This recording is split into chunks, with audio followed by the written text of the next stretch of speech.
When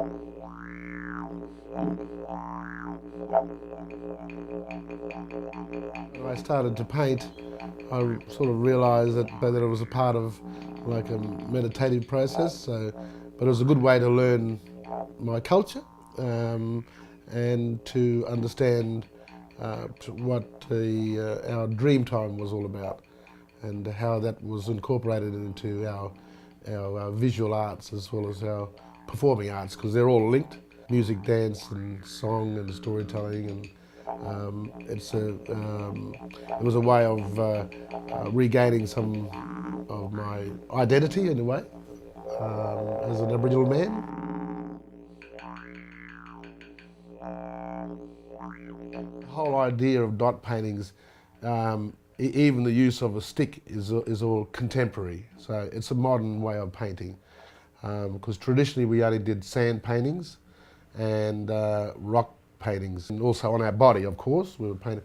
But the whole idea of dots is a bit of a misnomer.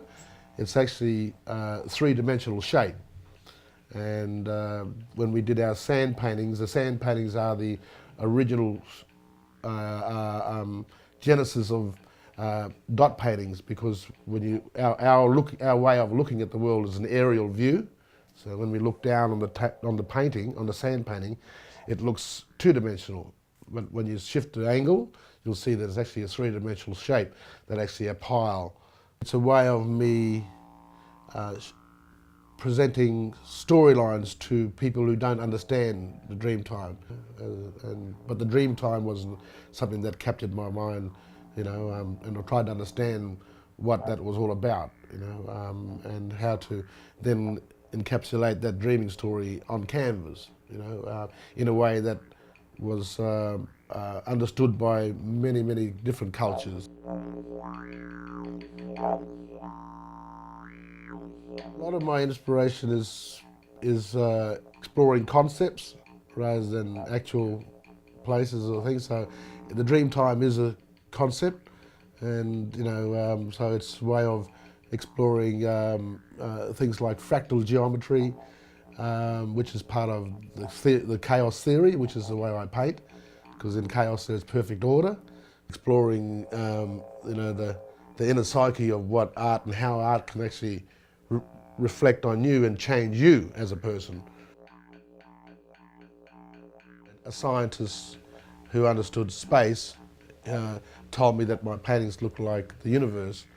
And then when I spoke to a botanist, he said it looked like all the seeds and flowers. And then when I spoke to a doctor, he said it looked like the cell structures. And then when I spoke to my surfing mates, they said it was the coral reefs.